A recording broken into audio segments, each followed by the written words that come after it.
is sick. You're always laughing about some shit. Can you just start the show like a normal person? The normal person would start the show laughing. You want me to start the show crying? No, I'd rather you laugh. Thank you. Mm-hmm. Happy Friday, y'all, and welcome to another episode of Conversations with Coco with me, your girl Coco. Um, if you are new here, my episodes are basically journeys through my mind. And I'm basically bringing different conversations that I'm either having with myself, because I do have lots of conversations with myself these days, or conversations with other people. I'm kind of just bringing them to the forefronts. And yeah, the good thing about having your own platform is that you can talk about whatever the hell you want to talk about. Mm-hmm. Show. Yeah. Mm-hmm. So as you can see with the topic today, I'm going to be talking about single parenting from my perspective. If you follow me on social media, you see me talk about it quite often, but I only have so many characters, that I can put on there. And it's been a very trying season. And I kind of just wanted to talk about that because I feel like talking about it is therapeutic. So, why not?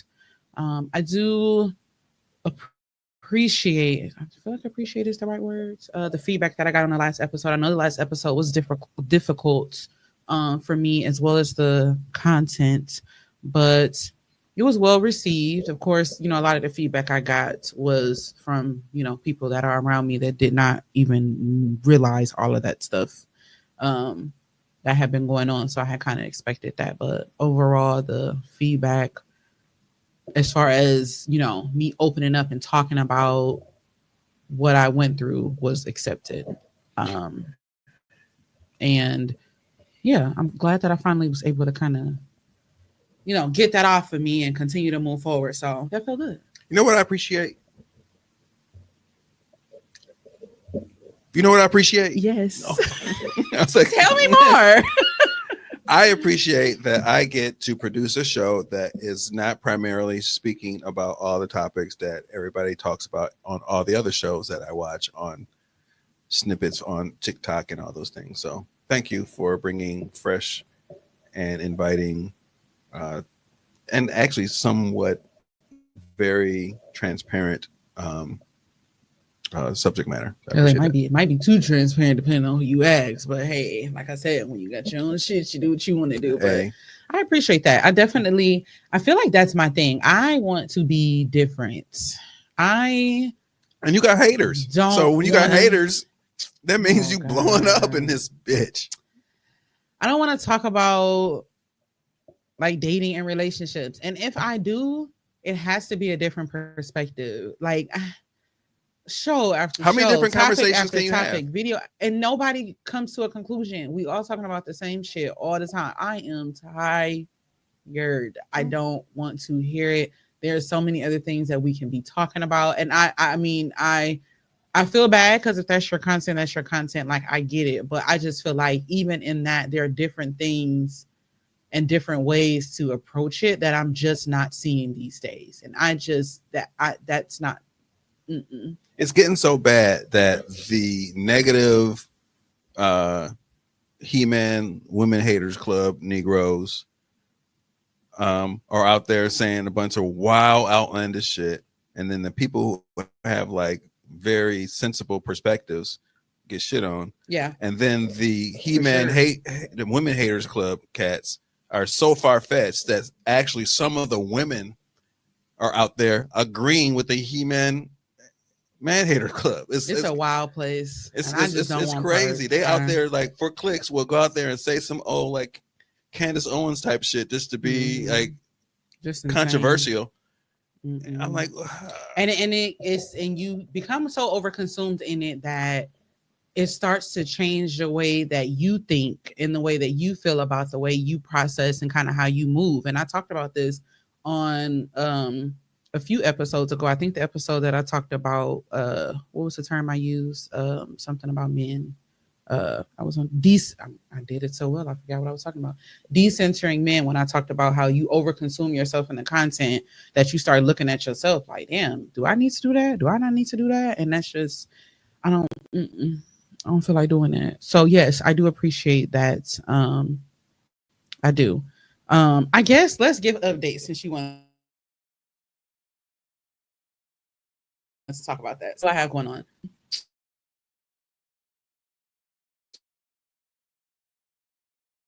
Have you ever had So fun fact about those drinks in general. Mr. Pure? I have not had that one before, but when I see that brand, it reminds me of my childhood because growing up, my parents owned a bar and my grandma owned a couple bars too. And listen, this is the that brand, bar, right? the bar orange juice, like that, y'all. Mr. Pure? And it's only 10% juice. Yeah, it's nothing but syrup. God. But no, like listen, that it was something about that bar orange juice and like the cranberry juice and apple juice. Yeah. It was so Mine was fire. Lime. The lime, the green ass juice. They used to use a lime to like mix, like as a mixer. Yeah. But even drinking it was the most. I'm talking about your lips be. It was tart as hell, but it was so good. My grandma used to come home at the end of the night when she used to. This is when she switched over to bartend. She used to work at BNC Lounge. BNC Lounge was right there on Green Bay Road, close to. It was right by the freeway. So it's on Green Bay Road, close to Atkinson, like right there. Right on the corner right there? Yeah, it's like the corner and then the apartment across the street. I don't know if the apartment is still there. And then the freeway right behind the apartment. It was literally like right there. It's not there anymore, but it was right there. Oh, Atkinson. So I grew up on Atkinson, so I'm still trying to figure out. No, so we were just talking about this last episode. So remember I was telling you where, sadly, kind of where my niece passed? Yes. Okay, so remember I was telling you about where that gas station is? Yep. Okay, so let's say, for instance, you leave in that gas station and you... No. Okay, let's go back to the bridge.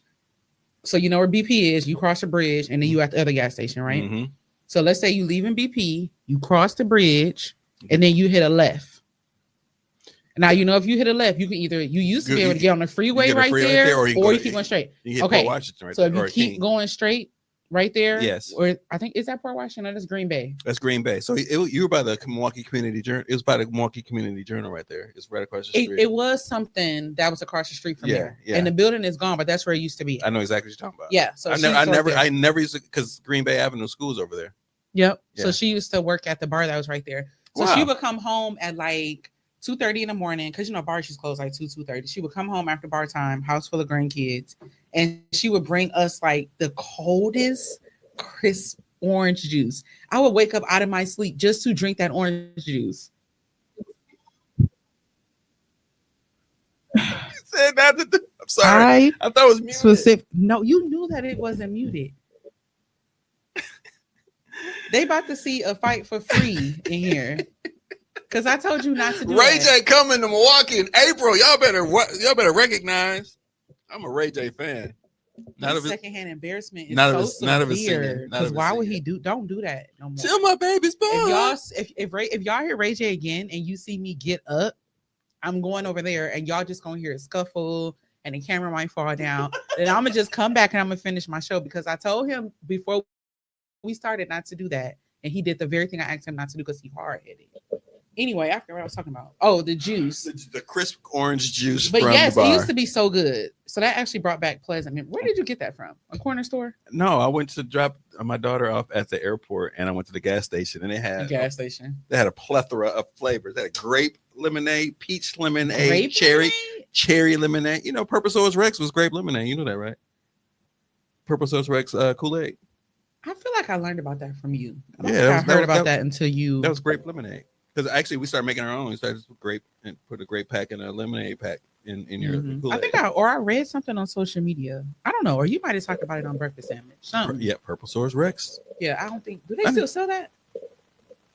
I haven't bought a pack of Kool-Aid in so long. I haven't had Kool-Aid since college. Like a Kool-Aid packet? I've not went to the store and bought Kool-Aid since college. Really? Yes. I don't even know how much it costs now. It used to be like 25. It used to be 10 cents. 10? How about that? And then it went to a quarter. That's wild. Yeah, I'm a little older. A packet with some flavor and some sugar on it is insane. Okay, so I was doing updates. So I got a tattoo. Y'all probably can't see it because it's ashy. Should I zoom in? It's healing. No, well, as long as it don't show how ashy I really am. Ashy is. Well, I'm not ashy. It's healing. So it says let them. So the idea behind that, it's a reminder for myself, and it's actually been working very good. You keep it right there, actually. I feel like that's a good angle. Okay. You better catch these angles, can beats. Um, I got it as a reminder to myself. Every time I look at it, it kind of reminds me. It's like, let them talk, let them gossip. You know, if they want to choose somebody else over you, let them. If they want to leave, let them. If they want to, not see your worth, let them. Because at the end of the day, the only opinion that matters of you is the one that you have of yourself. Um, and don't let anybody take that away from you. So it's like, okay, let them. So it's a constant reminder to myself every time I see it. It didn't hurt as bad as I thought it was gonna hurt because the tattoos that I have. So now I have a total of one, two, three. I have 4 tattoos, and I have one, two, three, and I have 5 piercings. Um, I have already planned out my next tattoo with him. I'm probably gonna get that before the end of the year. If not, then maybe by the time my birthday comes. And then I do have another piercing or 2 I want to get. So I might do that next. I don't know if I'm going through a phase or something, but I feel like this tattoo gave me a little oomph. And I was already planning my other ones. But yeah, I'm excited about that. Let That's them. good. Let them. So that's always a reminder. Sometimes you gotta let people do the dumb shit that they do, baby, because what people think and feel about you is really not your business. And the thing And about me is I'm gonna mind my business. that is a reflection of them because if it is so important for you to put on paper, public, or call or text or whoever, tell them how you feel about them, you got some real internal problems. Because why is that so important for you to actually like? I would never Especially text, anonymously. yeah, anonymously. That's real. That's some real bitch shit. Said Cam Beats. If you're listening, Yeah, I had a situation in the last I think like 2 weeks where somebody sent me an anonymous message through a Facebook page that sends anonymous messages on your behalf. Um and it was basically telling me like, oh, like you complain all the time, your friend's fat and single, I am you're fat and single, always nigga. you're Whole ass nigga. I'm assuming it's a nigga. and it's like, oh, it was just a bunch of like shit where it's like, number one, you could have really told me that like to my face. Number one. Number two, if you feel that way about me, then you can easily remove yourself. Like, why are you not removing yourself from a person if you feel that way about them? And why all my friends got to catch straight? He's like, first of all, here's the thing. All of my friends are not fat. And the even more hilarious thing is that most of my friends are married, are in relationships or married. So I'm not exactly sure. I'm not exactly sure. Like I sent it to a friend that's not fat, and I'm like, they called you fat, friend. And she was so mad about the rest of the message. She said it did not occur to me that I didn't call a fat and single straight. Like it. So I basically went on the rapture came and I cleared out my Facebook. I deleted so many people. I didn't delete as many people as I had planned to originally because there was many of y'all that were clapping please. It was absolutely hilarious. Love y'all down. I dared you. Deleting you is absolutely nothing. The craziest part about it is if I had, you wouldn't have noticed. You wouldn't have noticed until I asked you if you saw something or you was scrolling and I showed up in the people you may know. Whatever. Yeah. And this trigger finger is still happy. So you getting on my nerves, then delete, because I didn't delete a few more people after that. I don't got no time for it. Quiet. So yeah, it was unfortunate. I'd be lying if I said at first it was funny, but I think after I kind of let it sit, it did affect me because I'm not somebody who bothers anybody. I mind my business. I'm not in drama, mess. My name ain't ran through the streets. I don't have a bad reputation. So to have a situation like that was just new to me because it's just not how I conduct myself, and it's not the energy that I put out there. And like I said, if you feel that strongly about me, then just move around. You know what it felt like? You said, "Well, you do I what?" Do you know what it felt like when I read that?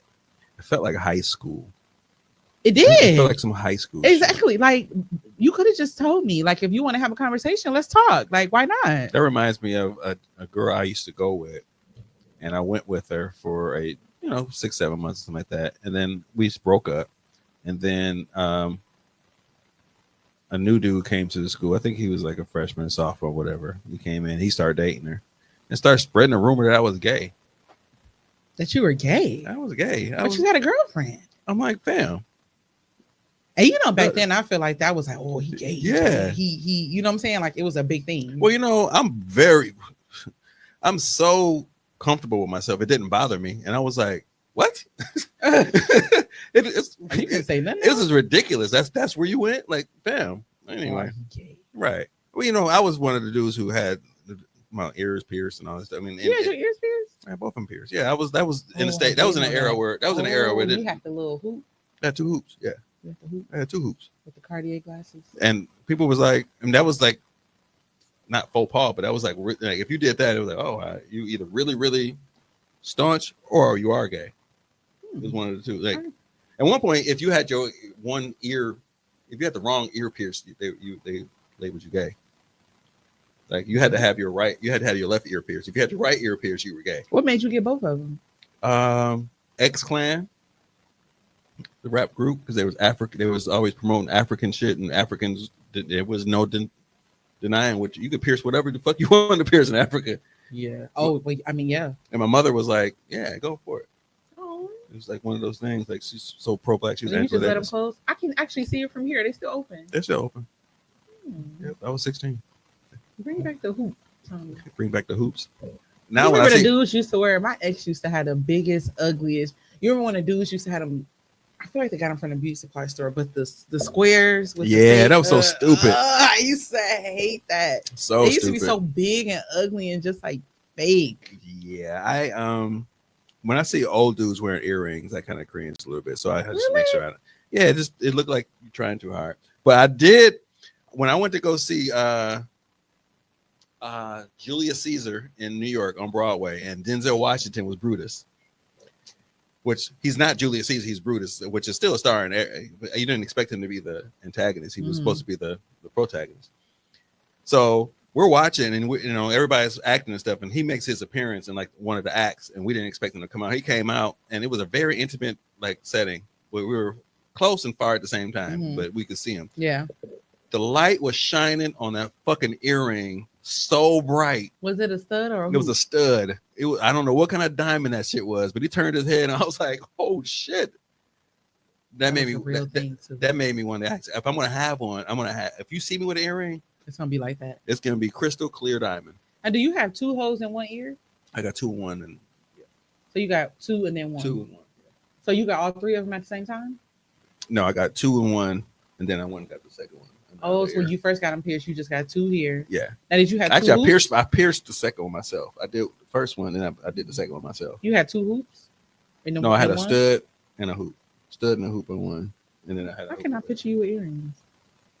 You know what? I probably have another unpopular opinion because I feel like a lot of women don't care for it, and I don't know why. I guess it don't bother me because it's not whatever. But I don't mind seeing like a guy with a nose piercing.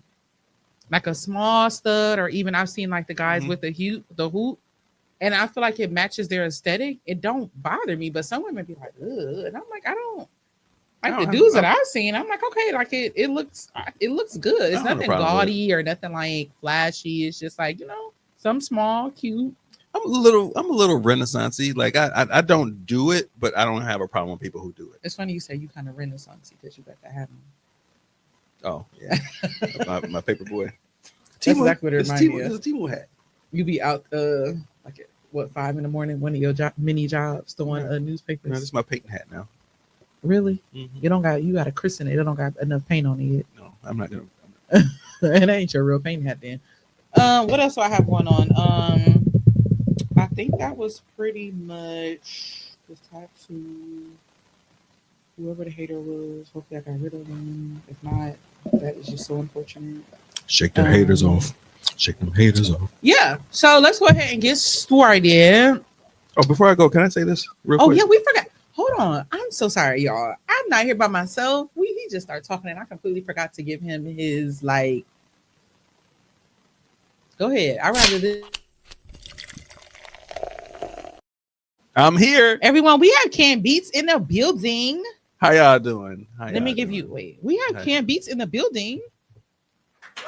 I just want to work for you. I just want to say one thing. Canned Beats Corner. What's up? I want to send my heartfelt condolences to the family of Antoine Mack, the hip hop community, and all friends and family and fans all over the place who know Antoine Mack, the creator and inventor of the subgenre of hip hop, adult contemporary hip hop, passed away, and his homegoing service was today. It was outstanding. Every hip hop person in Milwaukee that I know was there, and then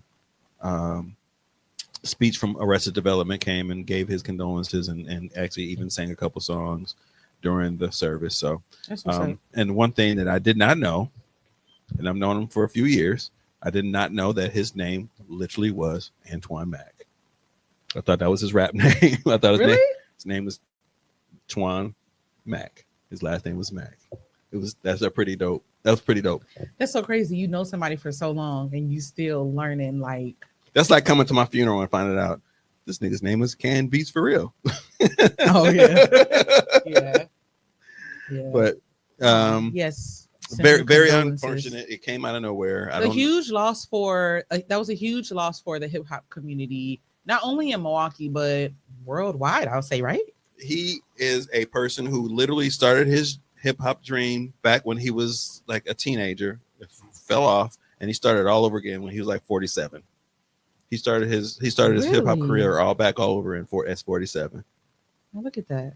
And he lived his life. He lived his life seriously for those like 7-8 years. It's dope. It's such a dope story. I learned about him from you and the Grown Ass Man Experience, listening to him on there and in the intro. And it's crazy because they just had him on the show a couple months ago, or a few months ago, talking about adult contemporary. And he was on there and I watched it and it was dope because I didn't know, who he was. And so I got a chance to learn a lot. I wish I could. See, I like shows like that where I'm learning things and I'm being introduced to new people. Like, that's the type of content that I like. Like, oh, who is this? Let me go listen or let me go learn more. That's what I like. The line to go up and talk was very long. I wish I would have said something, but I do want to say that the funny story that I had was we had him on the show, and I was down here getting ready like I do, and nobody was here, and he had popped up in the studio section down here on StreamYard, and I opened it up. I was like, "Bro, you a little early." He's like, "Oh, word? All right, my bad. I'm civilized." I laughed so fucking hard at that. I was like, "You civilized because you on time? That is civilized." So ever since then, I've been saying that. It's like, "Fam, I'm civilized." I was like, "You right, you are." Also, he was just chilling at the bottom the whole time. No, he left and came back. But I'm just saying, he just came in like, "Hey, I'm about my basically civilized. I'm about my business." I was like, "I love it. I'm going with that." So I'm gonna actually carry that torch in his memory. So be civilized, people.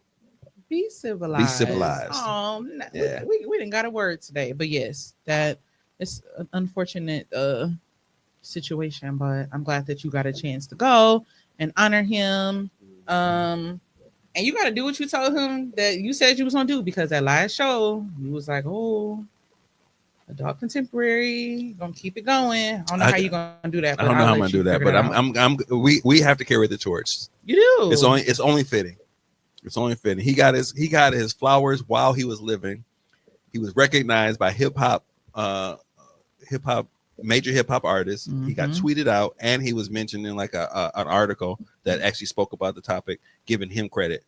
Because some people were saying like, "Hey, you've been talking about this." Like, no, actually, I'm going to give Twan Mack this credit. And I was like, they gave him his flowers. Literally, it's almost like he saw that and was like, I can go now. Aww. Which is, I'm sure he didn't say that, but of course, it's pretty dope. So yeah, that's on you to kind of figure out what that looks like. Like, don't let it die. It doesn't have to be anything right now, but it kind of gives you something to, how do I keep this thing going?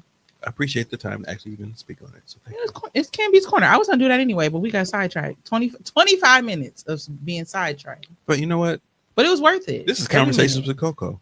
It is Coco. And here's your host, and what did Coco. I said conversations that I have with people and myself. And so, we're just bringing y'all in on it. So I appreciate Canby's Corner today. Does Canby's have anything else going on?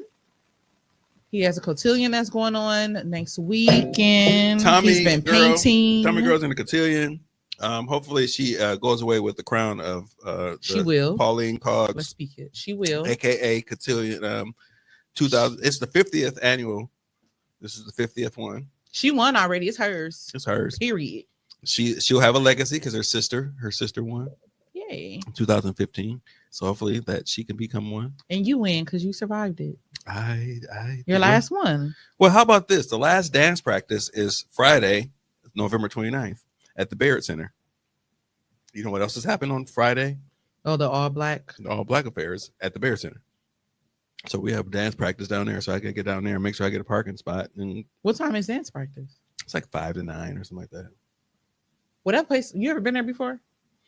Not since they renovated it. It's pretty big. When we went, we parked in the parking structure, but then it started at 5. So well, we might Uber. You know what? The traffic actually shouldn't be bad because that's the day after Thanksgiving. We might Uber.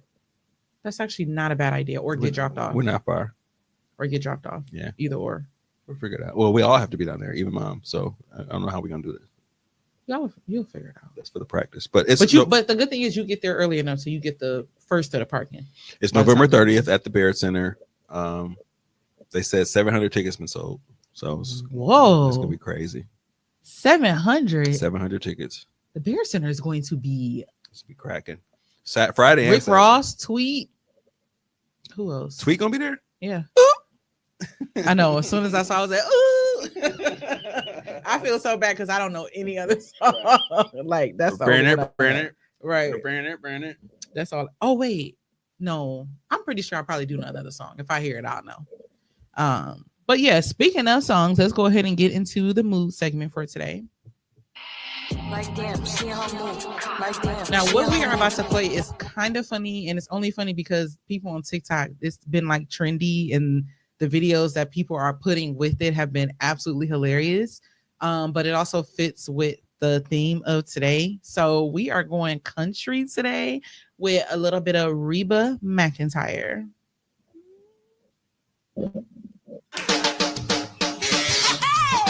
My roots are planted in the past, though my life is changing fast. Who I am is who I want to be.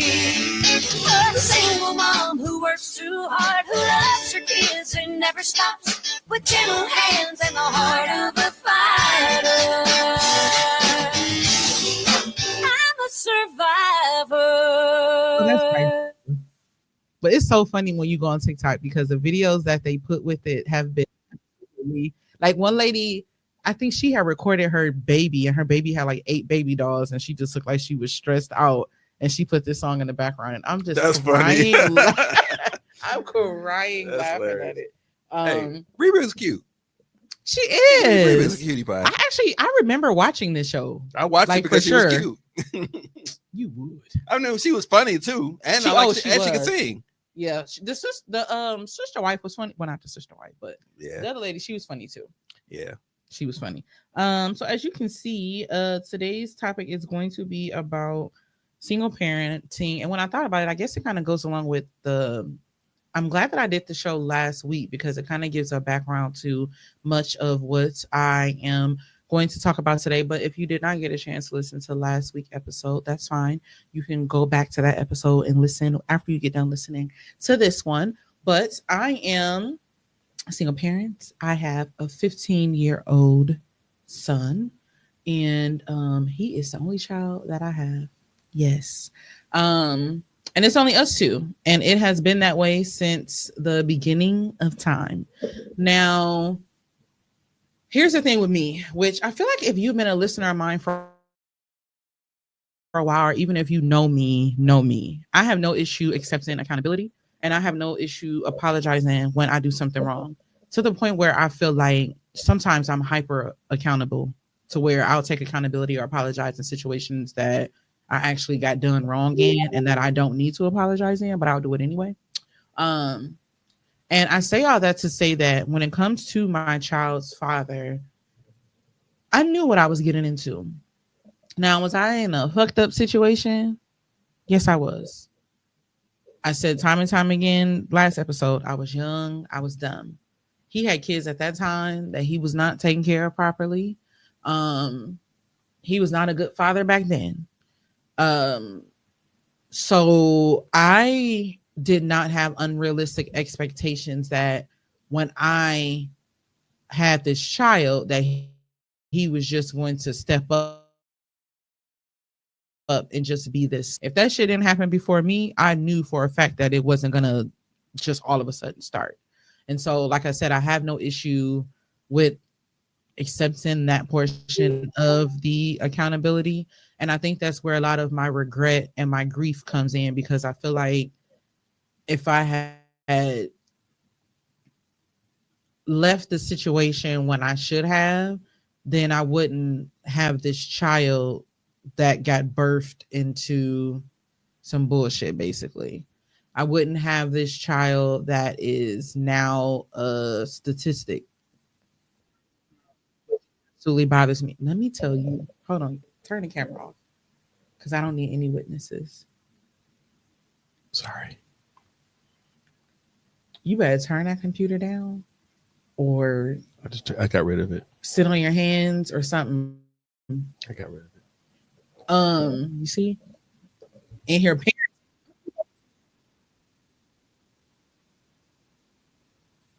I forgot about that video. I did. Yeah. I So did. while you doing that, go. Thank you. I can show it. Yeah. Okay. Go ahead and put that up there.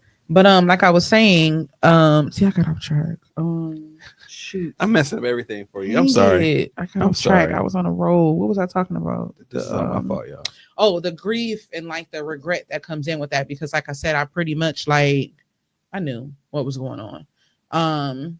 Since he just put that video up there, let's go ahead and play that. I was queuing it up. You okay?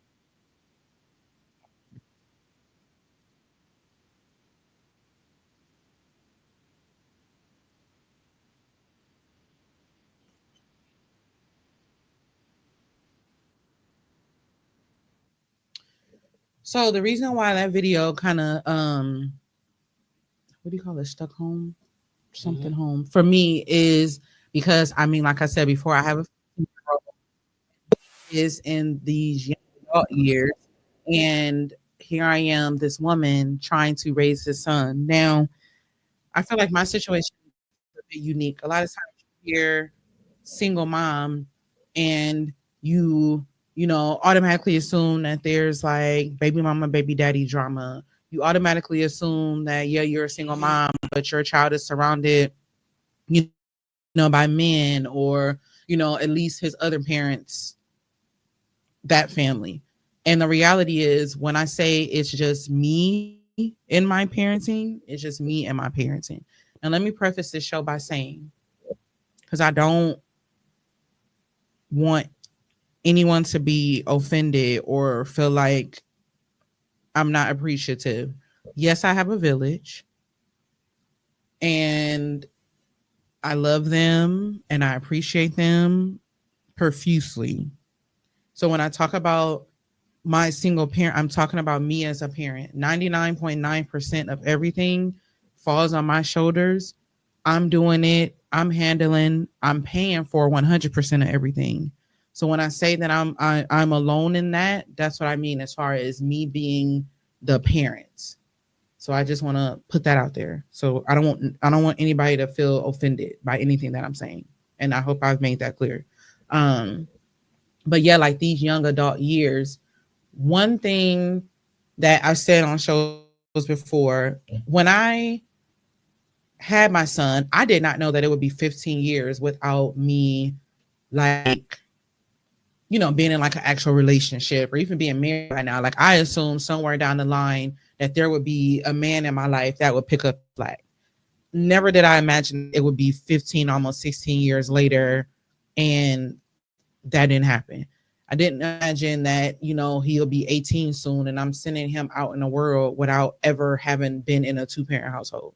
Those are things that I could have never imagined, never planned for, but here we are. So it's like, here I am with this teenager who, is going through things and, kind of starting to deal with the fact that the dad is not there. And I'm having to maneuver and deal with all of these things on a day-to-day basis. And honestly, it's a lot. It's part of the reason why I came back home, because I wanted to be closer to my village. And if shit hit the fan, I didn't want to be thousands of miles away needing help with him. And I didn't have that. I am not in a situation where, I can lean on like a father of mine, to help raise my son. I'm not in a situation where, yes, I have men in my life. Like I have brothers, I have a dad. But, unfortunately, my son does not have a relationship with them. They're not, picking him up to get his hair cut, or, he's not calling them about like guy stuff. So he doesn't, up until this point, he did not have like that strong male influence aside from his godfather.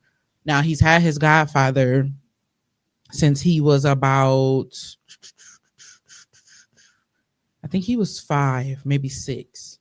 And so he can always pick up the phone and call, text him. They spend time together, but his godfather lives in another state.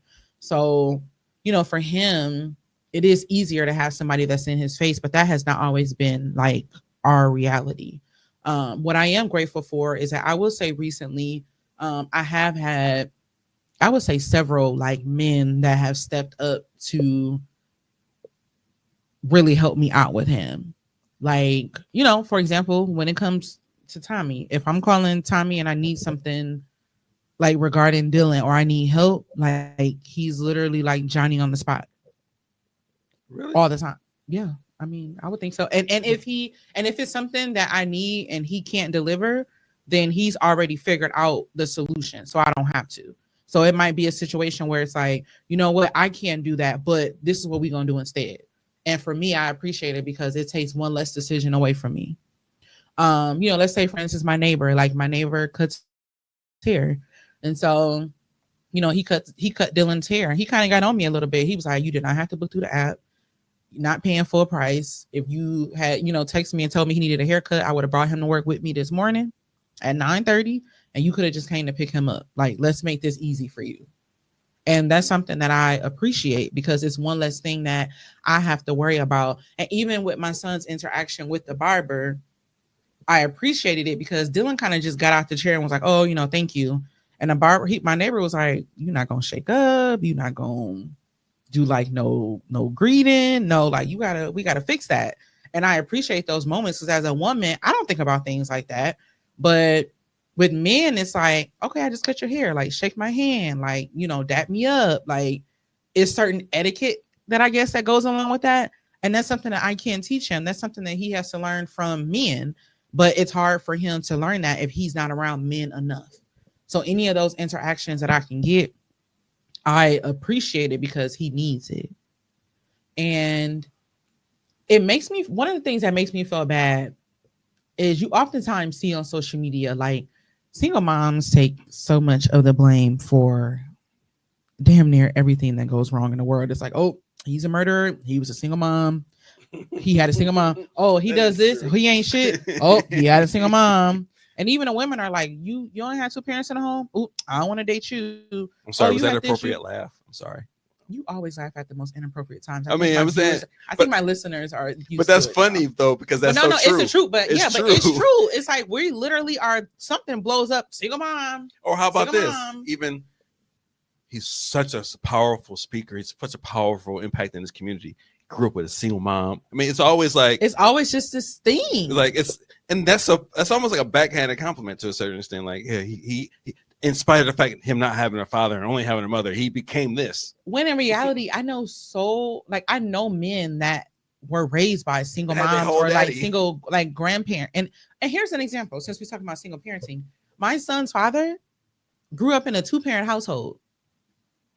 I'm pretty sure his parents are still married, and look the type of nigga he turned out to be. And just for the record, that's a little bit of my laughter from that episode. I was like, this nigga came from a. And they was preachers and pastors. That remind me of what's the name? Papa Doc from 8 Mile. Like my ex that I was talking about, like the one after my son's dad, he grew up around men, uncle, stepdad, all that. And look, but nobody talks about that. It's just everything that's wrong with the world is single moms, right? And so it makes me feel bad that he's gonna grow up and a woman is gonna look and be like, your daddy wasn't. Oh no, I'm good. And it's like, no, like give him a chance because he's a really good person. But I also feel bad as hell because I put him in this situation. And it's something that I think about often. And I don't know if it's something I would ever forgive myself for. Because girl, why would you do that? Like, what were you thinking? It's something that makes me feel really bad. That is just like 2 things make me feel bad. That the fact that just was not a good choice in parenting. And then number 2, that like I said, it's been almost 16 years, and knowing that I'm sending my son out in the world without him ever being in a 2-parent home to know what that looks like, it makes me feel bad because when he gets ready to grow up and have a family, like he didn't have a model of what he's supposed to do, what it's supposed to look like. And it makes me really feel bad. And that's where the regret and the grief comes in, because it's like, damn, I did not set you up in the way that I was supposed to, and I feel like shit for that. You cannot take that. I'm not even I can't. I'm not even gonna let you. This is the hyper accountability though that I was talking about. Like I know that I can't. I'm gonna stop but you. I'm gonna stop you. The hyper accountability has to stop because the cards that you were dealt did not allow you to be able to provide anything, because you providing him with all the things that are necessary are all the things that you're preparing him for right now. What you have, you are doing it to the best of your ability, because nigga 1 ain't step up. Grandfather number 1 didn't step up. Grandmother number 1 didn't step up. They're all accountable for the fact. So you can't take hyper accountability for the lack of their interaction. No matter how I would have interacted with my ex-wife, I know for a fact my mother would have been on me every day, like, so you're gonna get your babies? What are you doing? Like, any grandparent who is not on their child and is letting them be trifling is trifling times 2. They are the source. So it's not you, it's them. So they are accountable. And I was talking to my best friends about this actually yesterday. I messaged them to get their opinion, because one thing that has been going on, I find myself kind of being quiet about things a little more and kind of just keeping things to myself a lot more. So I've been sharing and kind of venting about things a lot less, which is different for me because of how transparent I've been. But I guess it actually hasn't been like a bad thing. But I wanted to, so, he has siblings. And I'm friends on Facebook with one of his siblings, like with one of the baby moms. Like we've never had any issues ever. I'm friends with like her sister. We might interact to different posts every so often, never really talk, but it's been like that for like many, many years. And so I was wondering like if it would be a good idea for me to like reach out and be like, hey, our sons are brothers, and maybe they can like have a relationship. Because her son is 17. So they're like about the same age. They're like probably a little over a year apart. Is he involved with them? He's not involved with them either. So here's the thing about that. Because I'm probably, do I want to say that on here? Probably, because they probably don't watch. I was looking at her comment section and I did see like her, like my baby dad's brother was like, oh, tell him I said happy birthday. I'll see him soon. Like something about send me his Cash App. And I felt the way about that because it's just something that I never understood. Like, I don't understand why they're not there. Even if you felt the way about me, which with all of the hell that I went through, there is no way that you could really feel a way about me unless you're just extremely angry that I made this decision to have this child and you told me not to because you said he didn't need the child. So I don't know if it's like, well, you decided to have it, so now you on your own type of thing. I'm not exactly sure, but it's like, don't take it out on me. Like, you still have a child in this world. And I'm seeing the evidence that these other children, I don't know if all of them do, but at least this one in particular has this access and has this when it's like a struggle and a fight for my child to have it. So I'd be lying if I said it didn't make me like feel away. So, I might reach out. Well, I'm gonna talk to my child first to see if that's something that he wants. And if he's like, yes, I want to have a relationship with my other siblings. I feel like for him, the importance is that he would have a connection to something that is attached to him. Like that would be his connection to the other side. And I feel like that might do some good for him. My issue would be if, say, for instance, this child is talking about the relationship that they have with the grandparents and he doesn't. How is he going to feel about that? I don't know. It's probably just me overthinking, but I probably said too much, whatever. So, yeah, I feel like my journey into parenting, one thing that kind of, I don't want to say makes me sad. I always go back and forth about whether I want to have more children, and I'm leaning more towards just not, because I just don't, at this age and me meeting somebody and having a kid this late in the game, I just don't see it for myself. You almost done. But you said what? You almost crossed the finish line. I know. That's the thing too. I think about it's like I am almost done. Like, do I really want to go back? But I also am like, damn, like I would hate to just leave him as an only child. My mind, I go back and forth a lot. I'm leaning more towards not doing it, but sometimes I lean more towards like, if it happens, it happens. I would just hope that it happens in a situation with like a good person. But that's also why you gotta be vetting before you be out here in these streets. Because if you get pregnant, you're gonna be stuck with that nigga. So that's why you got to make good decisions about what you got going on. So I feel like I do good. If it happens, it happens, and I wouldn't be upset about it, but I'm also not trying. But it's like I didn't get to have a pleasant pregnancy experience. Like I said last time, there are no pictures. There wasn't like happy times. I didn't even have a baby shower. So it's certain things that as a woman and as a mom, I never got a chance to experience, and I probably never will. And it kind of does suck. It's like, damn, I never had a baby shower. Like, what does it feel to have a baby shower and you're the parent that's expecting and people are coming and giving you gifts and all that stuff? I never got a chance to do that. So my motherhood experience, I do feel like I was robbed of that.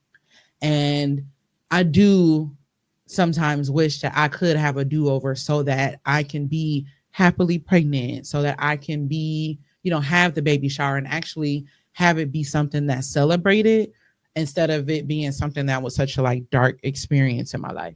So I want to play 2 videos, and the 2 videos are going to talk about each woman is going to talk about single parenting and like their experience as like a mom.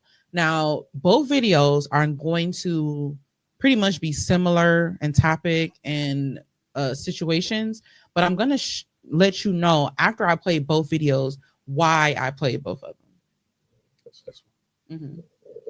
Just being a single mom makes me feel completely robbed of my motherhood experience. Like, I know deep in my bones that if I had more support, I could show up better. I know I would be more patient. I would have so much more time to just like pour into myself and be a better mom and also pour into my son. But being a single parent or an only parent means that you're literally doing everything on your own. You carry 100% of the burden. And sometimes I wonder who I would be if I had more support. During my pregnancy, especially when Adrian was younger, and especially now. And then you wonder like how your kid's gonna remember you. And usually when you have 2 healthy parents, someone can just step in when the other one's having a mental breakdown or they need space, and you don't get that when you're a single parent. or at least you don't get that when you're the only parent. And the kicker is that you can never fully lean into your maternal energy because you're always shape-shifting from masculine to feminine because you have to give tough love too. And sometimes I don't want to be the bad guy. Any major life decision, any parenting decision is made completely on your own. And you will spend 50% of the time wondering if it was the right call and not having anyone to be like, yes, babe, that was right. Or you're not crazy, or I back you on that. Not to mention realizing that literally 90% of the memories that I make with my son, I'm the only one who will remember and I have no one to share them with because kids don't remember stuff. And I know I'm a good mom, but I just know it's not supposed to be this hard.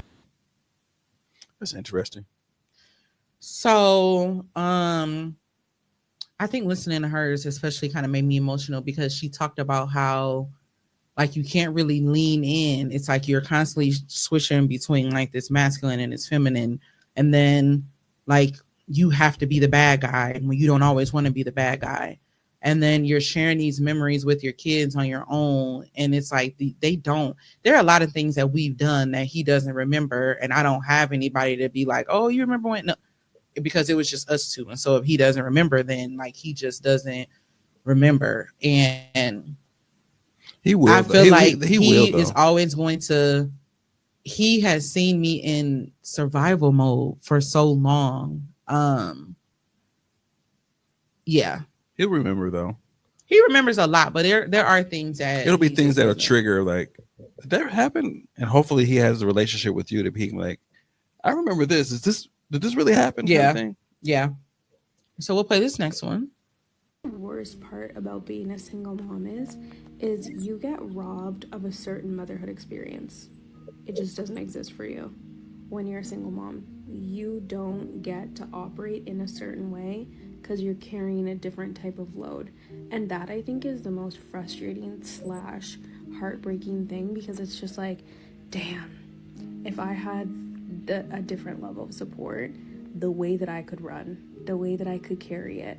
And props for how you carry the load that you have, but it's just like you sit there and you think like, oh, how great could I have been had I had the certain level of support that I deserved during pregnancy, during raising your children, whatever that looks like. It's just like, I don't know, sometimes I have that moment of reflection where I'm like, wow, not only did you like not show up, you stole something from me. And that's really the thing that she said. It's like, not only did you show up, but you stole something from me. And it really just like makes you like angry. I feel like as a mom, I'm mostly overstimulated and overwhelmed more often times than not with everything that I have going on. And trying to get a child to understand that is so much. It's like so many days I wish I can come home after work and I can just have that time to be able to breathe and I can take that weight off and put it on somebody else. It's either you're cooking or, you know, you're dealing with him or you're doing this and you're doing that instead of taking off the work hat and then having to put on the mom hat and then the Kayla hat is somewhere completely in the corner. We don't know where it is. And then by the time I get that silence, I'm so exhausted with carrying the weight of the world. It's just like, who am I aside from his mom? You know, it's like this identity thing that's so overwhelming because it's like, Can I share a circumstance with you with them about you and the key thing? Is that fair game? Is it fair game? Yes. Okay, it's very. I have to run through it in my mind. It doesn't have a lot of identity to it, but it's a circumstance. How about that? Yeah. So, one thing that I live near the school that Kayla's son goes to. So she shared with me, hey, I got this going on, got that going on. And she said something about because she gets off at a certain time, she has to send an Uber to go get son. And I'm like, what? I just remember how broke I was in Arizona getting an Uber. That's all I remember. I'm like, What, I spent You mean recently when you went? when I went to Arizona. Yeah. I was like, I spent hundreds of dollars on Uber. Like it was stupid how much Uber Especially during the surge. I'm like, Man. it wasn't even a surge. It was just like that's all they had. So imagine the surge. And everything was everywhere far, so you had to Uber. There was no public transportation or anything. You just had to Uber. Mm-hmm. And I was like, fam, my schedule was flexible. I can go grab them. So I go grab them, and in this particular day, pull up, and he's fumbling around, looking in his bag, looking for a key. Now pause right there, because every single morning we get ready to leave, I say, do you have your key? Do you have your phone? Do you have your AirPods? Do you have your wallet? Every single day he gets attitude because he does not want me asking him if he has his things, because he can handle himself and he does not need help with that. And I can relate to that, because after always being reminded, like as a grown man, when people would ask me that, I'm like, yes. Like, we'll leave out of here. Like, she'll be like, Tommy, I know. I'll be like, you got your wallet, you got your keys. Like, will you leave me the hell alone? So I get it. So yeah, he's aggravated. So in this particular day, apparently that conversation happened that day with, do you have your key? And lo and behold, somehow his house key disconnected from his keychain. Don't know how. He's looking for it. I'm sitting in the car waiting for him to get in the house, because I wait for him to get in the house and I pull off, pause. And then he goes, he comes up to the car and is like, I don't know what happened. I don't have my key. I'm like, you don't have your key? Like, no. I was like, your neighbor's not home? He's like, no. Like, so I call Kayla and I say, no, he called first. Oh yeah, he calls. Oh yeah, that's right. He called me before he came back to you. Right. I didn't know that he called. He was at the door calling me. I was sitting there on my phone just waiting. I was like, what's taking him so long? So I just waiting, whatever. So apparently he had talked to his mom, and then he comes back to me and says he doesn't have his key. So on my end, he calls me and he says, Mom, one of my keys are missing. I'm like, what do you mean? And he's like, my key is not on my chain. And I was like, oh. I said, okay, well, figure it out. And he's like, wait, what? What do you mean figure it out? And I said, figure it out. I asked you if you had your keys. You said you did. Now you're calling me and telling me you don't. Figure it out. And he's like, I don't understand what you mean by I'm at work. I'm busy. Figure out how you're going to get in the house. Goodbye. And I hung up. So I didn't know that conversation took place. So he's out there literally trying to figure it out. He's putting the wrong key in the keychain, trying to get the second interior key door to work for the exterior door, and it wasn't working. No, so I'm like, what is he doing? So I call after him. I didn't know he called. I'm like, I'm not sure if you know that he doesn't have his key. She's like, I know. I told him to figure it out. Like the amount of joy that overwhelmed my internal body. Tommy was okay. Wait, hold on. We need to pause. I'm so proud of you right now. I was like, what? I started smiling because I was and he was kind of talking low because he didn't want to do it. I was like, word? Yes. Let him figure it out. Yes. Smart ass. And I'm all like, yep. I'm like, yeah, because, and that kind of goes to what the white woman said about, hey, did I do the right thing? Am I doing? Because I know that wasn't an easy thing for you to say. No, because you know me. Right. And for you to say that, I was like, she said what? Because I would have did what? Drove all the way her ass to there to let him in the house. Because another story, I'm not even asking permission for this. No. The other story I know is that homeboy. Not you over here telling my business. Homeboy had a cell phone at Great America, and it wasn't Great America. It was like a little smaller. Whatever. He was at an amusement park Great America somewhere. Junior. He was on a ride and cell phone fell out and somewhere, I don't know, and he got all the way back and he didn't have a cell phone. And I remember Mom was all over that weekend trying to figure out a way to get his phone, get another phone for him because he replaced that one or got that one so they can get a second one. Whatever it was something crazy. And I drove probably like an hour. I drove like an hour and a half. An hour and a half to go get this phone. And I'm like, you let that nigga sit and marinate without a phone. But you were taking it upon yourself to be Mom. This circumstance, you were taking it upon yourself to say, hey, you figure it out. Because he could have figured it out with the cell phone too. He could have figured that out. And I think that's me trying to save him from consequences. The consequence that he would have had is that he just didn't have a phone. There are a plethora of people around him who have phones. Yeah. I didn't want him to experience that. So it's like, okay, I'm gonna fix it. And that's why, and because that's what I do. I fixing. And with the key, I told him like, you'll just wait outside till I get home. You know what that is? That is you projecting your desire to not have to ask anybody for anything on him, so he doesn't have to ask anything from anybody. Because he could have asked anybody for a cell phone for the week that it would have taken him to get another phone, or however long it would have taken him. Right? He had another resource, but because you, as a single mom, I don't know if any of these women are talking about that. They don't want to ask anybody because they have to have it. And not even as a single mom. That's me. Take single mom. That's me as a person. You know, I don't ask people for nothing. Twofold as a single mom, because yeah, you know, as a I single don't mom, ask people for help. It's very rare. It's like to even pick him up. We did see a light go out, didn't we? That was the one in front of me. This one is right here. Oh, it's not. Oh, okay. That's just me as a person. Like, I don't ask people for help. I don't ask people for help so much to the point where if I do reach out, your computer screen went out too. If I do reach out and ask somebody for help, they usually are like, yes, what do you need? Because you don't ask for nothing. Like, I don't. I will suffer. I will stress before I ask anybody. So if I come to you and I'm telling you I need help, usually people are like, yes, what is it? Because I know it took you a lot to do this. I got you. Tell me what you need.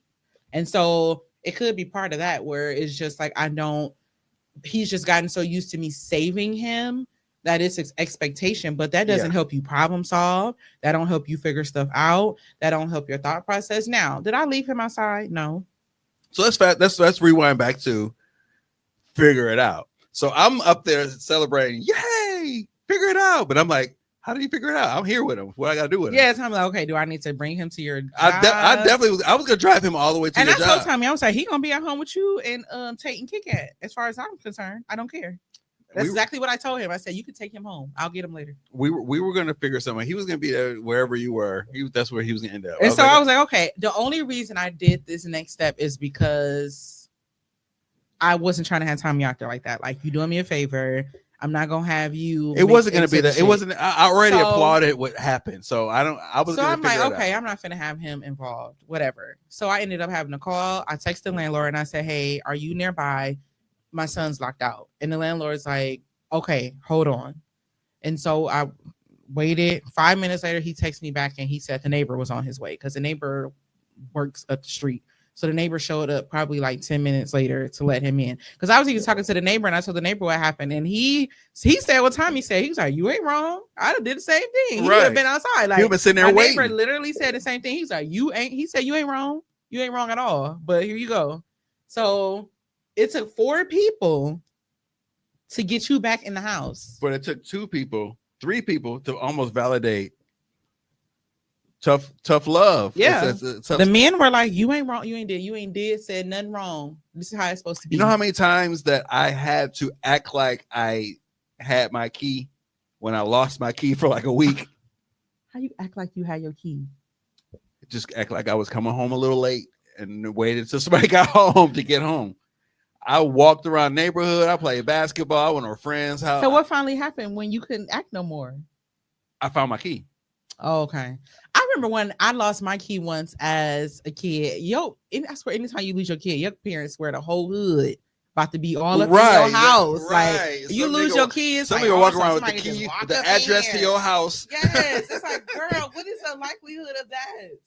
They gonna find a kid. They just gonna know what house it belongs to, ma'am. Just in the kitchen making sandwiches. Like, for real. Found this key.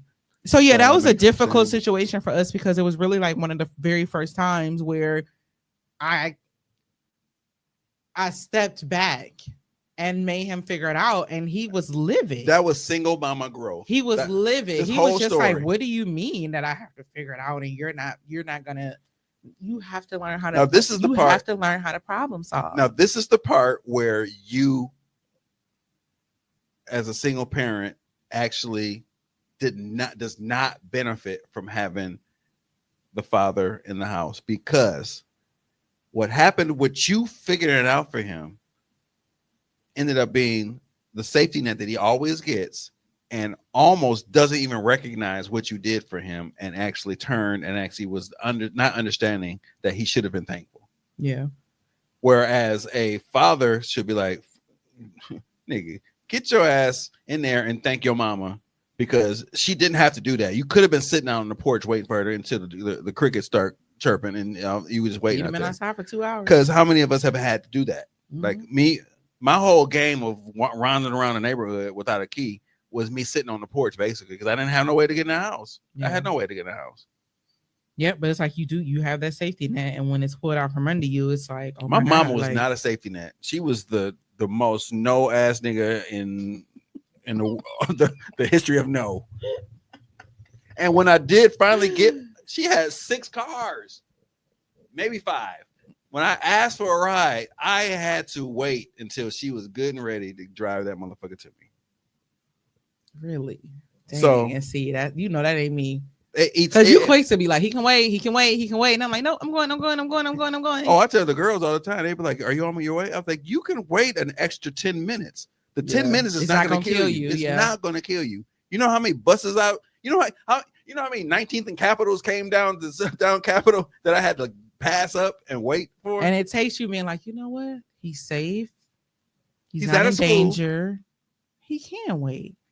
Okay, so it's like you relax your shoulders and you kind of calm down a little bit. You like, I asked him that night. I asked him that one night, and I said about basketball practice. He was like, I said, "What time did you end up getting out of practice?" He's like, "I don't know. Mom came really late." I'm like, "Really late?" It wasn't really. It was the whole school community is out there walking around and talking, and people hanging out and stuff. He was all right. He had bought him some dinner, had him a little concession hot dog. I said, okay. Oh, wasn't angry or nothing. He was fine. He was like, okay. That's. I said, oh, you bought a hot dog? Because I remember I was like, oh my God, he's gonna be hungry. He had bought him a little hot dog. He was like, Mom, that concession hot dog was good. Oh, okay, all right. You know how me and one of my friends from high school, one of the gang members, Fat Boy Fresh, we didn't have a ride home, and it was after the Mike Tyson and Buster Douglas fight. Buster Douglas had knocked out Mike Tyson. We were at our school dance, and the buses stopped running. He didn't have nobody to call. I know I can't call my mama. Y'all walked from Shorewood? We walked from Shorewood High School to Capitol Court. Capitol Court? I thought you were going to say Atkinson. Capitol Court. I lived. I mean, it's a straight shot, but damn. We was just walking. Why don't your feet was and he had to keep on. He had to keep on walking to like Mill Road.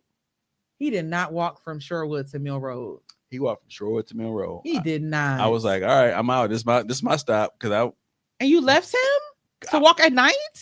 I'm not gonna walk him to what Mill Road?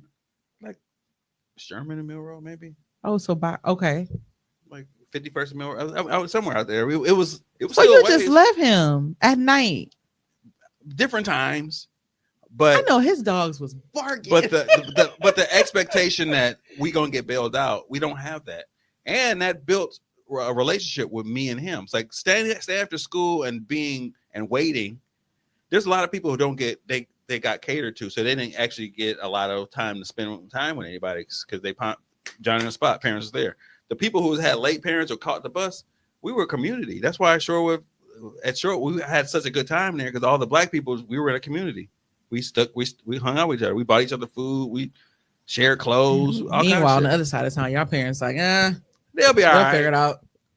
They'll be all right. But you know what? Thinking about this conversation now, I realized that when I was his age and like growing up, and even up until the point where my grandma passed, I had a safety net. My grandma was my safety net. My grandma was the one who didn't really let me go through much without like being there to catch me, I'd say. Now as a teenager, I don't think I needed a safety net. Like we didn't really do too much, or we wasn't really out running the streets, hanging out and all of that. Like, you know, I was home babysitting. Like my mom was really strict, so we wasn't going out and really doing things that normal high schoolers did. I wasn't at like football games and dances and stuff like that. Like we were really close to home or we were with family. But, you know, once I hit like that, when I was out of my mama's house and I was on my own, like my grandma was that safety net. And I feel like once she passed away, that's why it's always been such a void, because I know for a fact that a lot of what I've endured since she's been gone, I would not have had to go through it alone. So it's like that was ripped out from under me. So I think that's why I took and continue to take her death so hard, because it's like that was like my built-in safety net. And it's like you go into shock because it's like, well, what am I supposed to do about this? And it's still times to this day things are happening. I'm so used to picking up the phone and being like, grandma, like this is like, what am I supposed to do? And she'll be like, hey, this person gonna come and they gonna give you this, or hey, this person gonna come and they gonna pick you up, or go here at this time and tell them. Like, it was always it was figured out. And so it's like me trying to be that same thing for my kid. But the difference is that for me, I took that and did something good with it because I'm problem solving. I'm figuring it out. I mean, that's why they call me Olivia Pope, because I be getting shit done. Because I took that safety net and I used it for my good. If he's going to have the safety net, I want him to do the same thing. Don't have it. And then when it comes out from under you, you don't know what to do. That's the thing. She, in playing those 2 videos, I know that both of them talked a lot about, again, like not having the support. So I want to be clear that yes, I do have a village, but the support that they're talking about, at least from my perspective, is the other parent. They don't have that support from that person that's right there. Even if that person is not in the house with you, somebody to pick up the phone and kind of be able to, you know, parents need to bounce things off of each other. And then, like she said, kind of just both of them carrying like that mental load. It really does rob you of that like motherhood experience, because you're always in this place where you're just trying to survive and, you know, get through the day. You finna say something? Yeah, I was just thinking about my ex-wife and myself and the relationship we have with our daughters, and how there are circumstances where they bump heads here and there. And I hear the daughters call me and talk to me about things. And I'd be the sounding board and I have to say, am I listening? Am I giving advice? What do you need me to do? Kind of thing. So that's the conversation I had with them. Yeah. The fact that I am another voice for them too. It's not just you. It's like, buffer. The child needs, hey, I keep hearing this from my mama. Like, she keeps getting on me about me not having my keys and get on my nerves, and come and call dad. And like, well, keep up with your keys. Like, you need that reinforcement. That's the biggest thing for us. Big thing. We need a buffer sometimes, because us two going at each other, it's like World War III, literally. There is no in between. There is no buffer. And so there are some times where, you know, I might call his godmom, or I might call his like goddad and be like, hey, this is going on. Like, we need some assistance, because us two kind of going at it like this, it just don't work. So we need something. And so I can imagine having that built-in buffer on the inside. A lot of this stuff that I'm talking about, I probably wouldn't even have to deal with. Like, him and his dad would have dealt with that before I even have to say anything. And it's already handled. And I'm completely cool with that. I would greatly appreciate it. It's like, yes, go talk to your dad, or yes, go, you know, do this, or yes, you know, go do that. And even with him growing up as a man and, you know, coming into his body, it's a lot of things about that I don't know. There are things that he might, you know, say or inquire, and it's like, I don't know. And it makes me feel bad that I don't know, but I don't know because I'm a woman, and that's man stuff. And so it's just so many like different like factors and so many different things that are kind of like in there. But one good thing that I will say is that even being a single parent and me getting through almost 16 years, I do have a good child. I do have a child that he's a good person. Like, yes, he has his moments. He's human. Like, people think that kids are not human. They're human. They have feelings. They're going to fuck up. They're going to make mistakes. But the child that I have, I'm proud of. The child that I have is a product of like my parenting and who I am. And, you know, when shit gets rough and it gets bad, that's one thing that I can come back to and say, I really have not only a good child, but he's a good person. And that part, I'm like, okay, this is who I'm putting out into the world. And even with the statistics and even with the single mom and all of that stuff, like I'm working as hard as I can to put a good person and a good man out here into the world, where I'm teaching him how to cook. He knows how to do his laundry. He knows how to keep himself clean. He knows how to, keep his area in his house clean. My goal every day is to make sure that the man that I'm putting out on the streets is not a burden to another woman or a burden or a detriment to like this world. Like that's my goal. A small victory. One thing that I mentioned to you that I recognize was, in spite of the fact that him feeling some type of personal way about you getting on him about not having his key and him getting in the house, he thanked the neighbor for letting him in the house. Yeah. He thanked me for waiting with him. Yeah. And even with that situation, those are manners. He came up with a written plan on things that he can do to improve. He came up with a written plan on how not to get himself into that situation again. And in that plan, he recognized that, yes, you are my mom, but you're also a human with feelings. And I need to do better about realizing that. And I need to do better in how I handle you in those moments, because you're more than just my mom. You're Kayla, like you're a person. Now, how many teenagers gonna sit down and write out a whole plan of a course of action on how to improve and not have themselves in that situation again? No. And he's done a great job doing what his plan states, and I'm proud of him for that. Like, how do I not get into this situation again? I see where it got me, and I don't want to be here again. So what do I need to do to change and grow? What do I need to do to be? And I tell him all the time, like, yeah, I'm your mom, but we're a team. It's just us two. We got to work together. How do we work together to get us to the common goal of just getting through the damn day? How do we do that? What needs to happen? And so when I put it like that and I include him on that and kind of lets him know, like, okay, I'm a part of this as well. Like, yes, she's the mom, but there are certain decisions that include me as well. And I need to keep that in mind. I mean, he has a job. Do he like working? No, but he like making money. And so it's teaching him responsibility. It's teaching him budgeting and, financial literacy, something that as a teenager, I didn't have anybody telling me about budgeting and finances. I was making my money and I was spending it. But with him, it's like, no, you got paid, transfer money over into your savings. So now he has a savings that's looking amazing, because this is what I'm going through with him, because I want to make sure that you have your finances in order. One thing that you had kind of just got on is you talked about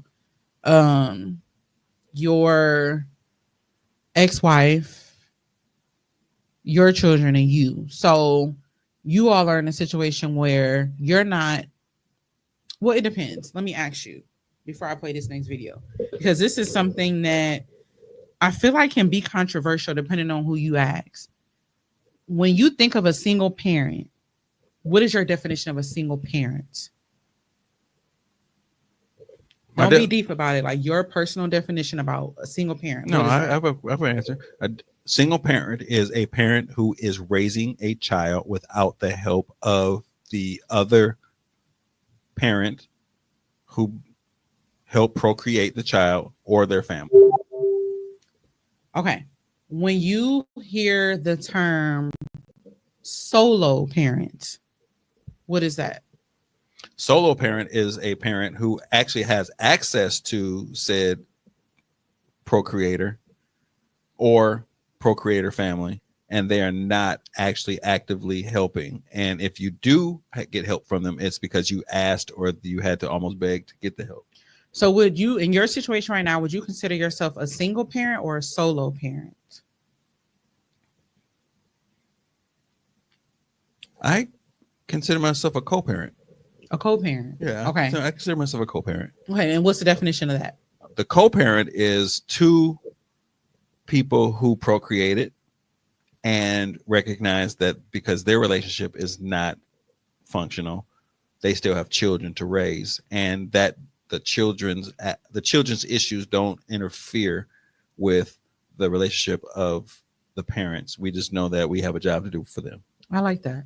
I don't think I was expecting you to do the co-parent spin, but I like that. Yeah, I mean it, and it makes complete sense. It does. I mean, the other part to this is because you could be considered a single parent because you're single.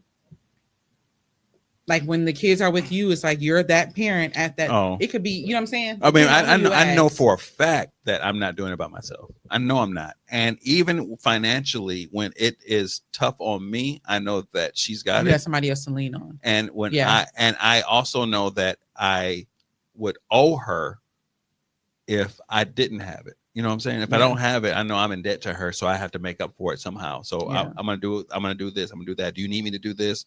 Ask me, because a lot of stuff is. Some of y'all, I'll say women. Some women feel the need to actually bear the burden and not ask anything, even though the person is there. Regardless, even if the person is there. So instead of the person asking, say they have the kid ask, like, hey, ask your dad. I get that a lot. So I know when they're asking me for something, it's because they were put up to it. It's not that I'm not going to actually provide for it. I just don't know what they need. I feel like a lot of times as single parents, and this is something that my experience has been, and we kind of go, and then we'll start wrapping it up. I feel like a lot of times my experience and my feelings get discredited, more oftentimes than not. And I think that's why when it comes to my journey, I'm kind of mindful about how and when and where I open up about it, because I don't want to go through my feelings being discredited. And what I mean by that is you'll have situations where you talk about being a single parent and then you have somebody that's married and they're like, oh, well, you know, we're parents too, even though, you know, we're married and we go through things, you know, as well. And there are times where we have to do things by ourselves. And it's like, yes, I understand that as a married couple, there are times where you might have to parent alone. Maybe somebody's out of town, or maybe somebody's sick, or maybe something else is going on. But it still, in my opinion, does not equate to being a single parent, because you have a partner and there is a period of time where you're having to do things by yourself, but that's not your reality. Now, I also understand, and I don't know if you've ever heard of this term, but there's a thing called a married single mom. So you are married, y'all live in a house together, mom and dad, both of you are there, but the wife literally moves and does everything as a single parent, and the guy is just a body in the house. So I've heard about that. That was me as many a times. That was me as a married man. Many times. It's like the mom is doing the cooking, the cleaning, the finances, anything kid related. The mom is on her own, even though there's a man, a husband, the dad is there in the house. She is functioning as a single parent, like I would, but she's married. I can, if I can clarify just a little bit, that was me, but that was because, not that I was the breadwinner, but I was the person that was making the most money, and I was working. So you were a deadbeat? I was not a deadbeat. So that's the thing, though. That's when I say married single mom. When you see the term on social media and people talk about it, it's really you have a man in the house that's a deadbeat. He does nothing. He is just there. Oh no, I never heard that before. So it's like to the point where you would leave him with the kids. He don't know who's allergic, who's supposed to do this, where they clothes at, what size diaper, how do I change, how many ounces. He knows nothing. Oh no, I'm speaking from the behalf of in the event when we talked about one of the reasons why the divorce took place was more so because she was by herself. Yeah, I was working a lot. I was. She might have been like a married single mom. The check was. I think the check is yours. Like, hey, but I got to do this. But as a dad, you were not there as much as you. I was not in the house as much because you were providing. Right, but on the weekends, that was our thing. We did the weekends, but during the week, she was mom. Yes, I feel like it's a bit different. It's kind of in the same neighborhood, but it's the fact that at least as a dad, if in a pinch, if she was on vacation or there was an emergency, you're not running around like a chicken with your head cut off because you don't know your kids. Mm-hmm. I know my kid. The thing about it is that this is the funny thing. She would be like, oh, like up in arms about, man, this is so hard, blah, blah, blah. And she would go somewhere and I would have the kids. I'm like, it's a breeze. Let's go. Let's roll. I got 3 more days. Let's go. Yeah. Only thing I couldn't do was hair. That was a hard thing for me. Yeah. I could not do hair, but I could do everything else. Yeah, I think because dad's just gonna get you through the day. They don't care about all the extra stuff. Have you eaten? Are you clean? Even if you're not clean, are you clean enough? Are you safe? Okay, we good. Let's go. They had a That you really know, be it's but gonna the be flip the side, very bare minimum. the flip side is I was literally what do you call it? Because she set up a good tune of procedures and routines, I was benefiting from the system that was already set. So she would be gone, and the system was set, and they knew already on the schedule. They kind of knew what they was doing, and I was like, they don't even need me to say. But that's the same with my child, though. Like, we have systems and structures and routines set up. I can move and do whatever I need to do, and he good. Like, even Tommy be laughing at him because Dylan will be like, I take my shower at 7:30. If it's anything that's gonna keep me from taking my shower at 7:30 p.m., I don't want to do it. I don't want to go. I don't want to be there because I take my shower at 7:30. There was open gym from like 6 to 9:30 or something Dylan's like that. like, no, I take my shower. I said, I can't go to open gym. I was like, why not? I was like, I gotta get my shower. I gotta get to bed. I'm like, fam. And I didn't set that schedule. He did that for himself. Like, but when you have system as a single parent, having systems and structures and routines in place is key, is vital. Because if not, you're gonna be driving yourself crazy. I learned that 1 year in. He was 1 year old and it was 10 o'clock at night and we were still up together and I'm trying to do work. I'm trying to do homework and it's 10 o'clock and the toddler is running around. This can't happen like this. And that's when I learned about a bedtime. Take your ass to bed at 9 o'clock. And then I realized like, oh, okay, cool. That's why to this day, yes, he's 15, but he go to bed at 9:30. He wants to stay up later, but for what? Why you want to stay up later? He's gonna end up. You don't need to. He's gonna end up being Taj. He literally he'll be like, "Can I stay up later? Can I stay?" No, for what? I let him stay up later a couple of days ago. Guess who had to knock on his door to wake him up the next morning? Because you ain't used to being up that late. Taj's schedule. Take your ass to bed. Since an infant, Taj's schedule. 9 o'clock sleep, 12 o'clock feed, 3 o'clock feed, 6 o'clock feed, and then she's up. She's going to be 28 in January. Her schedule is still. I call her and she was like, Dad, I'm getting ready for bed. I was like, are you elderly? Like, what are you? It's 9 o'clock. Like, what are you doing? Yeah, but what time she get up? Early. No, because she calls me and she's on her way to work at like 8:30. So she's not even up like super early. She better have a routine. Shout out to her. I love her routine. I have it's a routine household. I'm trying to get myself on a routine because it just works for us. He go to bed at 9:30. He get up at 6. He's home by 3:30. What else is in his schedule? He has a few things in his own personal schedule that he has to do. Like he'll stretch at a certain time. He has the snacks and stuff at a certain time. He's really to the point where I don't have to be there. I don't even have to be in town. He's going to do whatever it is he needs to do when he needs to do it. It was one time I went out of town and I told my mom, hey, can you call him at this time to make sure that he leaves out for school and that he does. My mama called him and she was like, he was up. The blinds was open.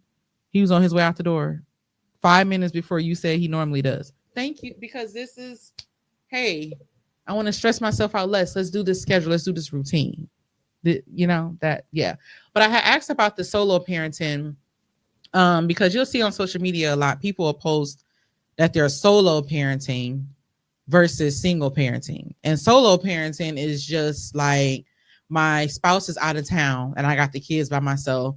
Or like you said, they might be in a situation where they're not together, but they don't consider themselves a single parent. They're a solo parenting at that time.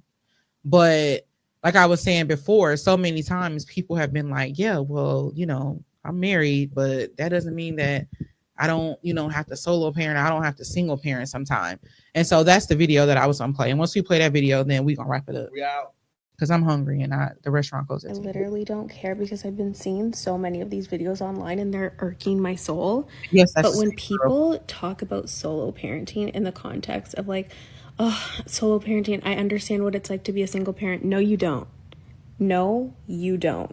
Dealing with like your children and the home and all of those like responsibilities, dealing with that and having to do like bath time routine and all that kind of stuff like by yourself because like your partner is out at work does not equate single parenthood. You don't understand, okay?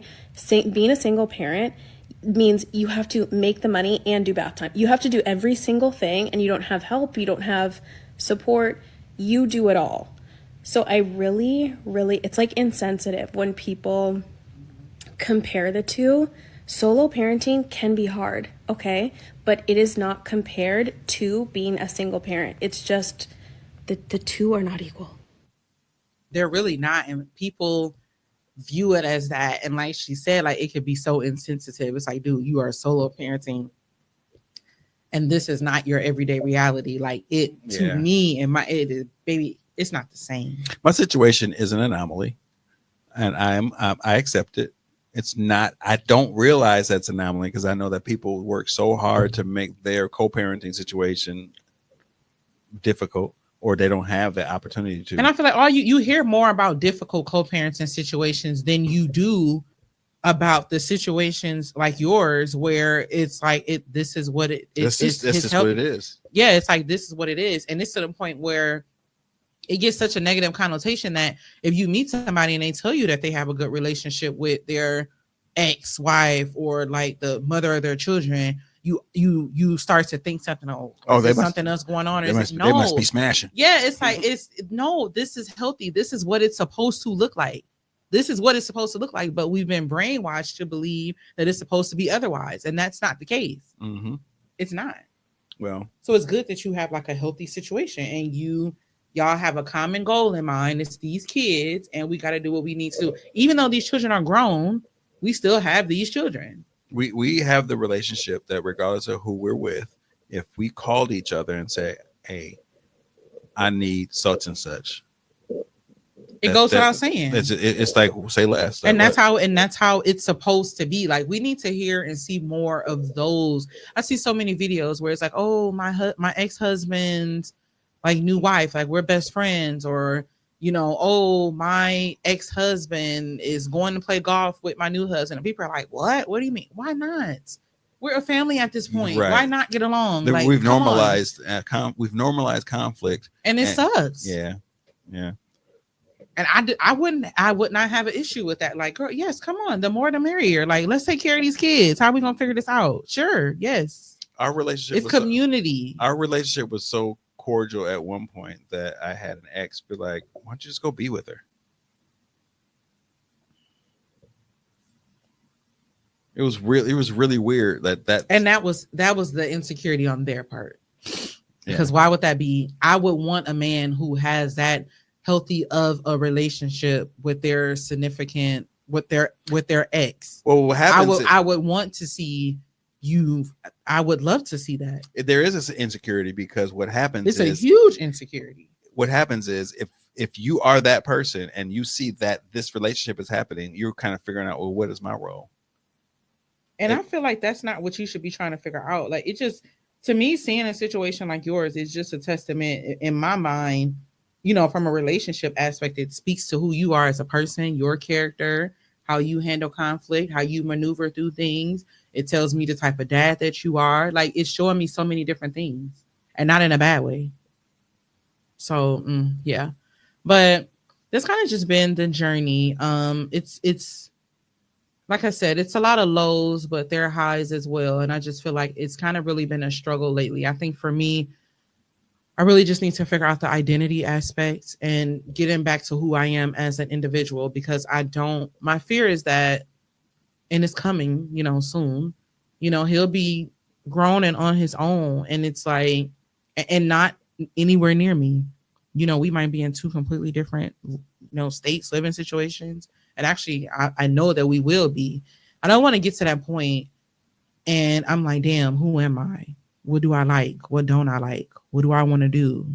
What don't I want to do? Like, I don't want to be figuring that out. So I think now I'm just trying to figure out how to be this mom and how to be Kayla and who she is and what she wants to do. So I'm, almost 16 years later, like still trying to figure out that balance. So yeah. So yeah, that's that. As far as my WTF moment of the week.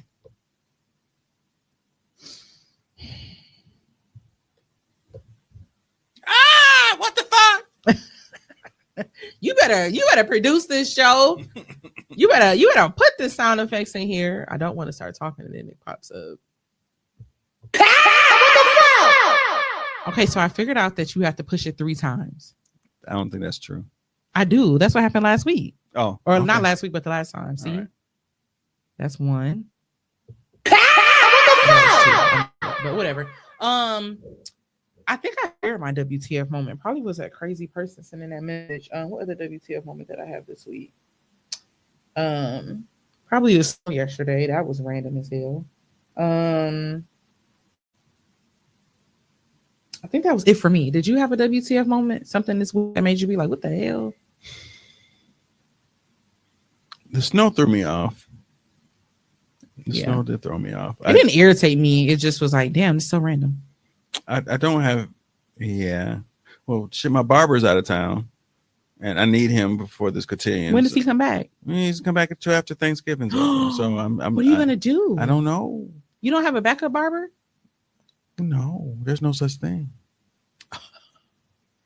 He don't have nobody he leave y'all to when he We gone? had this discussion. He said, honestly, fam, you will be fine. It's not gonna. Other people I will have an issue with. I don't think you have an issue with. You just do what you need to do, and you'll be fine. I think that didn't give me a lot of confidence, but you don't know how to get yourself. You don't know. I do, but I feel way. When I said I feel way more confident when you do it. Like I want to walk in there with a tuxedo, looking my freshest. Oh, but you gotta that's my what the fuck. You gotta find you a barber. I'm not taking that risk for this moment. I'm not taking that risk. Who am I going to go to line me up? I know a barber. My neighbor's a barber.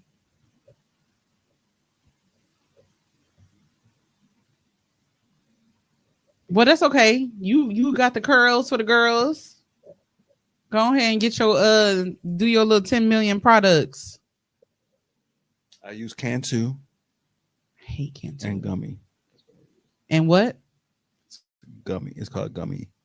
Tommy knew he was coming to record my show today, so he put his curls under that hat because he already knew how I was coming. I see you. He already knew how I was coming. He knew them curls was gonna put his. I saw a picture. So he put his under a hat because he already knew how I was coming. Let me find this old video I was looking at earlier today. Like, oh my goodness, I was killing him. What's wrong with me? Not your hair blowing through the wind. Whatever, y'all. I forgot about that one. Mm-hmm. Yes, that one's funny. But yeah, that's all I got for y'all today. I appreciate you for tuning in to another episode of Conversations with Coco. I cannot believe that next week is Thanksgiving already. That is like insanity. It is. Like, this is my busy time of year. I got Thanksgiving next week, and then I'm pretty much busy every single weekend after that. My work holiday party is coming up, so I got to figure out what I'm gonna wear for that. I'm a date to another holiday party, so I have to figure that one out. And when I say I be on dates, y'all, my friends been taking me out on dates. It don't be no nigga. It be my friends. And that's just fine with me for now. But yes, I hope you all have a safe and happy Thanksgiving. We are traveling. Not looking forward to this drive, but I'm gonna bust it down like I know how to do. And I'm excited for this food. Y'all, I'm in charge of the macaroni and cheese this year. I'm in charge of the macaroni and cheese for Thanksgiving. The pressure is on. I got to make the macaroni and cheese, and I'm making roast.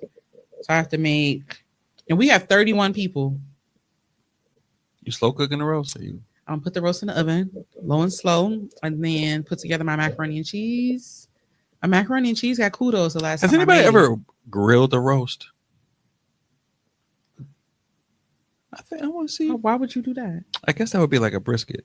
I guess that would be a brisket. Because it wouldn't get tender. Oh, they can get tender if you smoke grill it. If you smoke it, yeah, you smoke that mug. That might be great. You got a smoker? No, but you can create a smoker with your grill. You ever did it before? I've done it with turkey. You created a smoker with the turkey? Somewhat. You kind of put the charcoal around the outside of the grill and put. You know what we should do? We should get a roast and experiment. Let's grill a roast. I might try that this week. No, I'm talking about when I can. I might try it for Thanksgiving because I'm not gonna be here. I'm talking about try it for when I can. So you can taste it. You see what you do? You see how I said we should do an experiment and you automatically excluded me from the experiment? Well, you about to drive? Where you going? But you could. But at any time we can do the roast. But you excluded me ASAP. You see how you just did?